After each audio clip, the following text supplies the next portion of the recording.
İnsan hər gün bir mələyin xeyir duasını necə qazana bilər? Həmçinin digər bir mələyin bədduasından necə qoruna bilər?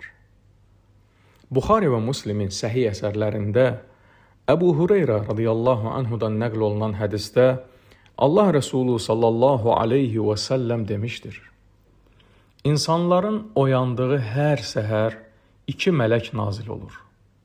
Onlardan biri dua edərək deyir ki, Allahım, malını xərcləyənə bunun əvəzini ver. Digəri də bəddua edib deyir ki, Allahım, xərcləməyib saxlayanın malını tələf elə. İndi necə edək ki, bu xeyir duanı əldə edək, bədduadan isə qorunaq? Böyük İslam alimi Şeyx Abdüləziz bin Bəz rahimehullah deyir ki, çalış hər gün azacıq bəsit bir şey olsa belə sədəqə verməyə özünü öyrəşdirəsən. Bundan əsla özünü məhrum etmə.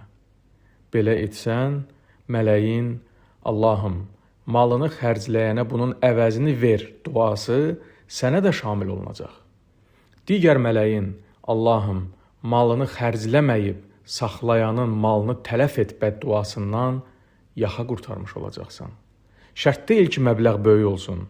Azacıq da olsa sədəqə verməklə bu böyük xeyrə nail ola bilərik.